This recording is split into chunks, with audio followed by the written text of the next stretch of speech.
Nabi Nuh adalah nabi ketiga sesudah Adam, Syed, dan Idris, dan keturunan ke-9 dari Nabi Adam. Ayahnya adalah Lamik bin Metushalih bin Idris. Berlalulah beberapa tahun dari kematian Nabi Adam. Banyak hal berubah di muka bumi, dan bertepatan dengan fitrah manusia itu sendiri, terjadilah kelpaan terhadap wasiat Nabi Adam. Kesalahan yang dahulu kembali berulang, seperti mana ketika Nabi Adam dan Hawa melupakan ketetapan Tuhan untuk menjauhi pohon di dalam surga. Seperti itulah manusia melupakan ajaran ilahi yang dilangsungkan di muka bumi selepas turun dari surga.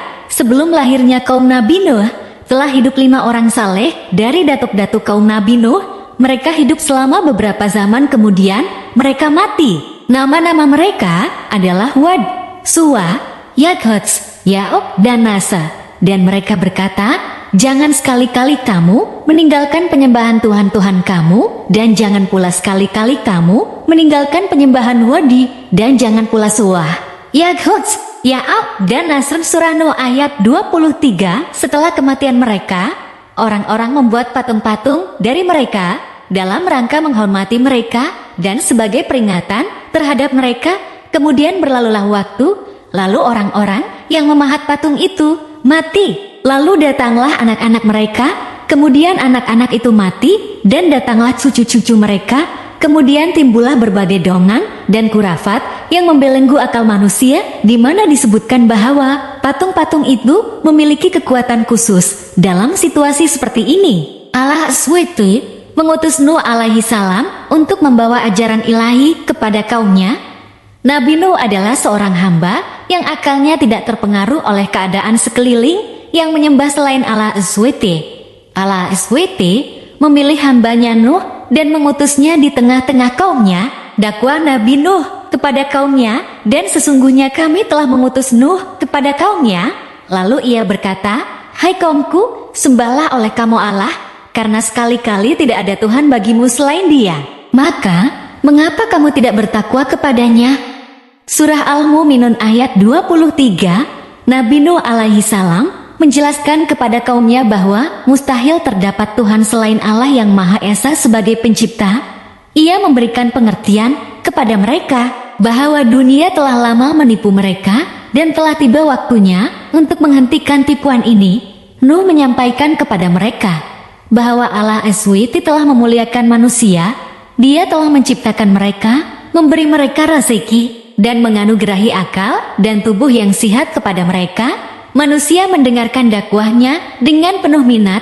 Dakwah Nabi Nuh cukup menggoncangkan jiwa mereka. Nabi Nuh menarik perhatian kaumnya agar melihat alam semesta yang diciptakan oleh Allah berupa langit dengan matahari, bulan, dan bintang-bintang yang menghiasinya, bumi dengan kekayaan yang ada di atas dan di bawahnya. Itu menjadi bukti dan tanda nyata akan adanya keesaan Tuhan yang harus disembah, dan bukan berhala-berhala yang mereka buat dengan tangan mereka sendiri. Di samping itu, Nabi Nuh juga memberitakan kepada mereka bahwa akan ada ganjaran yang akan diterima oleh manusia atas segala amalannya di dunia, yaitu surga bagi amalan kebajikan dan neraka bagi segala pelanggaran terhadap perintah agama yang berupa kemungkaran dan kemaksiatan. Nabi Nuh yang dikurniakan Allah dengan sifat-sifat yang patut dimiliki oleh seorang nabi, fasih dan tegas dalam kata-katanya, bijaksana dan sabar dalam tindak tanduknya melaksanakan tugas risalahnya kepada kaumnya.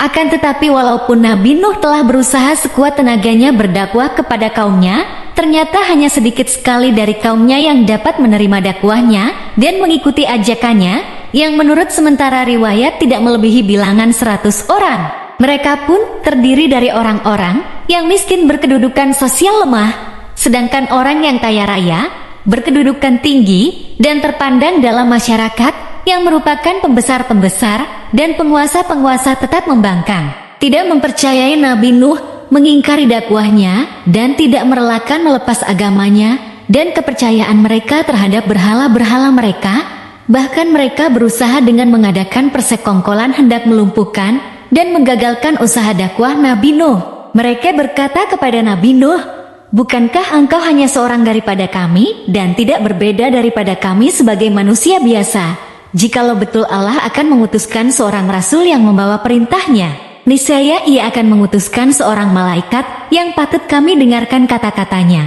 dan kami ikuti ajakannya, dan bukan manusia biasa seperti engkau yang hanya dapat diikuti oleh orang-orang rendah kedudukan sosialnya seperti para buruh petani, orang-orang yang tidak berpenghasilan, yang bagi kami mereka seperti sampah masyarakat. Pengikut-pengikutmu itu adalah orang-orang yang tidak mempunyai daya pikiran dan ketajaman otak. Mereka mengikutimu secara buta tuli tanpa memikirkan dan menimbangkan secara matang benar atau tidaknya dakwah dan ajakanmu itu.